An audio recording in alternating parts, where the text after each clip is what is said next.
Patricia Huon, notre correspondante en Afrique du Sud, est en direct avec nous. Patricia, comment les Sud-Africains vivent-ils la fin de ce feuilleton politique ? Eh bien, les Sud-Africains se sont en très grande majorité réjouis de la démission du président Jacob Zuma, soulagés de voir cette saga politique prendre fin. Sur les réseaux sociaux, presque toutes les réactions allaient dans le même sens, d'ailleurs exprimées souvent avec beaucoup d'humour. Il fallait que le président cesse de s'accrocher, qu'il quitte enfin le pouvoir. Les partis d'opposition, eux aussi, exprimaient leur satisfaction, mettant en avant les conséquences néfastes de la présidence de Jacob Zuma sur l'économie du pays.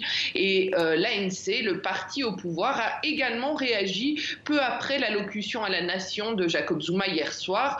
Jessie Duarte, la secrétaire générale adjointe du parti, s'est exprimée au nom de celui-ci. Elle a reconnu les erreurs du président Zuma, mais elle a dit que celui-ci avait, je cite, accompli beaucoup de choses. Cela montre qu'après l'avoir poussé vers la sortie, l'ANC refuse néanmoins de désavouer totalement Jacob Zuma ou de l'humilier encore plus. Alors, Patricia, Cyril Ramaphosa, le nouveau patron de l'ANC, le successeur désigné de Jacob Zuma, comment les choses doivent-elles se dérouler à partir de maintenant ?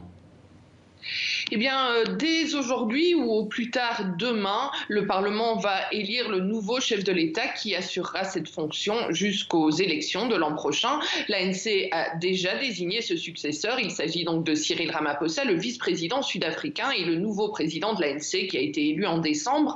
Que l'opposition décide de voter pour lui ou non au Parlement, eh bien, ça ne changera pas grand-chose car l'ANC jouit de la majorité à l'Assemblée et cette élection sera donc garantie. Cyril Ramaphosa prononcera le discours sur l'état de la nation qui avait été reporté. Il le prononcera donc ce vendredi.